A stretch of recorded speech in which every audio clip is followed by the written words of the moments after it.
दोस्तों, किशोरी क्रिएशन से मैं सपना शर्मा आप सभी का हार्दिक स्वागत करती हूँ आपके अपने चैनल पर। दोस्तों, सावन के महीने में भोले बाबा की कहानियाँ सुनने को नहीं मिले, ऐसा तो हो ही नहीं सकता। तो दोस्तों, आज की वीडियो में मैं आपके लिए भोले बाबा की बहुत ही प्यारी कथा लेकर के आई हूँ। आइए सुनते हैं भोले बाबा की कथा। एक बार भोले बाबा जो है पार्वती जी से बोले कि मैं दुनिया के भ्रमण के लिए जा रहा हूँ। पार्वती जी ने सुना कि भोले बाबा जो है पृथ्वी का खेल देखने के लिए जा रहे हैं। तो पार्वती जी बोली, मैं भी आपके साथ चलूंगी।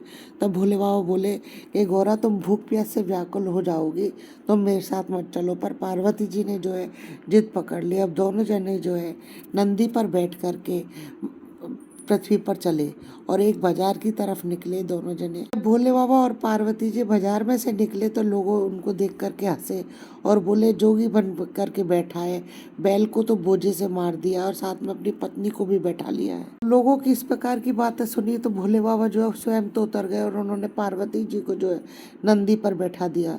पर लोग कहाँ चुप रहने वाले थे। थोड़ी दूर आगे चले भोले बाबा तो फिर लोग बोले कि देखो देखो, नंदी पर जो है अपनी पत्नी को बैठा रखा है और खुद जो है जोगी पैदल चल रहा है। अब भोले बाबा और पार्वती जी थोड़ा आगे चले तो उन्होंने जो है स्वयं नंदी बाबा पर बैठ गए और पार्वती जी को पैदल चलने के लिए कहा। अब लोग फिर हंसने लगे कि देखो, जोगी खुद तो जो है नंदी पर बैठा रहा, पत्नी को पैदल भगा रहा है। अभी आगे बढ़ने के बाद एक घने पेड़ के नीचे भोले बाबा पार्वती जी जो है बैठ गए। भोले बाबा जो है एक तकिया लगा करके लेट गए। वहां से कुछ औरतें निकली, देख करके भोले बाबा को हंसने लगे और कहने लगी, देखो तो सही, जोगी जो है तकिया लगा करके लेटा हुआ है। औरतें इतना कह करके आगे चली गई। जब वापस लौट करके आई तो उन्होंने देखा कि भोले बाबा ने जो है अपने सिर के नीचे से तकिया निकाल दिया। फिर औरतें बोली कि देखो तो सही, जोगी में कितना घमंड है, हमारे कहने के बाद जो है इसने तकिया निकाल दिया। भोले बाबा जो है औरतों की इन बातों से परेशान हो गए। तो भोले बाबा पार्वती जी से बोले, देखो पार्वती जी, दुनिया के खेल कितने निराले हैं, लोगों को किसी भी प्रकार से चैन नहीं है। अब हम जो है कैलाश पर चलेंगे और वहीं पर चैन से रहेंगे। अब थोड़ी दूर चले तो पार्वती जी जो है भोले बाबा से बोली, मुझे तो बहुत जोरों से प्यास लग रही है। तो भोले बाबा पार्वती जी से बोले, मैंने आपसे पहले ही मना किया कि आपसे भूख प्यास जो है सहन नहीं होगी, आप मेरे साथ मत चलो। पर आप जो है माने नहीं।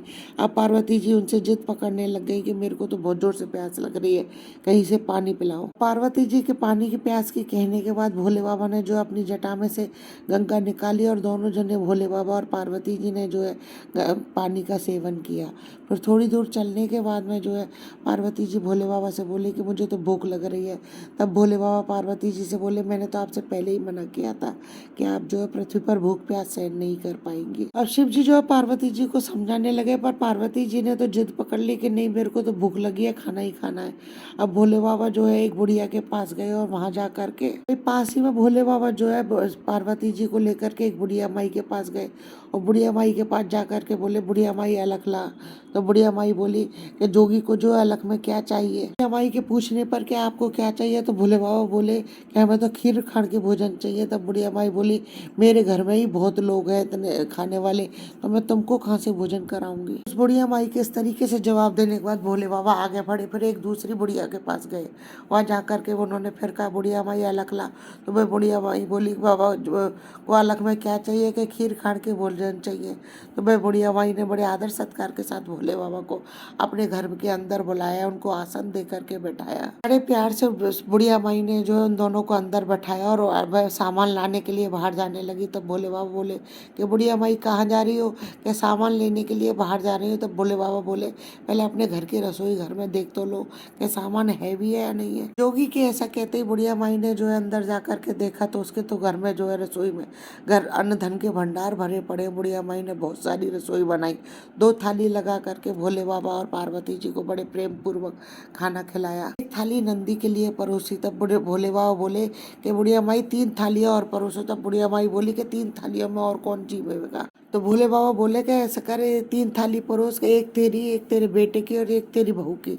तो बुढ़िया माई बोली कि भोले बाबा, मेरे बेटा बहू कहाँ है, मेरे तो बेटा ही नहीं है। बुढ़िया बोली, मैं तो अकेली ही रहती हूँ, मेरे बेटे बहू कहाँ है। तब भोले बाबा बोले कि बुढ़िया माई पीछे मुड़ के तो देख। बुढ़िया माई ने पीछे मुड़ के देखा तो 16 बरस का बेटा जो है बहू लेकर के खड़ा हुआ है। सब लोग जो है अच्छे से जीव लिए। भोले बाबा पार्वती जी उसके यहाँ से चले गए। तो वह बुढ़िया माई जो है प्रसाद बांटने लगी। अब पहले वाली बुढ़िया ने पूछा कि तेरे घर में ऐसा क्या है जो तू प्रसाद प्रसाद बांट रही है। बुढ़िया से पूछने के बाद में दूसरी पहली वाली बुढ़िया बोली कि वह तो मेरे घर भी आए थे पर मेरा ले गए और तेरे को दे गए, वह किस तरफ गए हैं। पहले वाली बुढ़िया माई जो है भोले बाबा और पार्वती जी के पीछे पीछे भागी। पार्वती जी भोले बाबा से बोली, देखो भोले बाबा, बुढ़िया माई जो है पहले वाली पीछे पीछे भागी दौड़ी आ रही है। पूरे रास्ते जो है भोले बाबा बहुत परेशान हो गए। वह डोकरी जा करके बोली, मेरा तो ले गए और उस डोकरी को दे गए। तब भोले बाबा बोले, मैंने तो तुम्हारे से कुछ लिया नहीं और ना ही कुछ दिया है किसी को। तूने ना करी तो तेरे सब कुछ समाप्त हो गया, और उसने हाँ करी तो उसके घर में धन के भंडार भर गए। बुढ़िया माई बोली, मेरे घर में तो कुछ भी नहीं बचा है, मैं क्या करूँ। तो भोले बाबा बोले कि तेरे धन में से जो आधा धन जो उस बुढ़िया माई को दे तो तेरे सब कुछ हो जाएगा। और बोले, तेरे घर में से आधा धन जो है उसको दे, तेरे घर में सब कुछ हो जाएगा। वह बुढ़िया माई बोली, मैं दे दूंगी। उसके घर में धन दान हो गया। बुढ़िया माई ने जो है आधा धन उस बुढ़िया माई को दिया। हे भोले बाबा, जिस प्रकार आपने रात जैसे बुढ़िया माई ने आपको रसोई जमाई और आपने बुढ़िया माई को दिया, ऐसा सबको देना। कहने वाले, सुनने वाले, हुकारा भरने वाले सभी के परिवार की रक्षा करना, सभी के मनोरथों को पूर्ण करना, कथा अधूरी हो तो पूरी करना, पूरी हो तो मान करना। जय श्री राधे। दोस्तों यदि आपको मेरे वीडियो पसंद आए तो प्लीज़ मेरे वीडियो को ज़्यादा से ज़्यादा लाइक और शेयर कीजिए। यदि आपने अभी तक मेरे चैनल को सब्सक्राइब नहीं किया है तो उसे सब्सक्राइब करना ना भूलें। पास ही में बेल आइकन को दबाएं, जिससे मेरे आने वाले हर नई वीडियो का नोटिफिकेशन आपको मिल जाए। जय श्री कृष्ण। राधे राधे।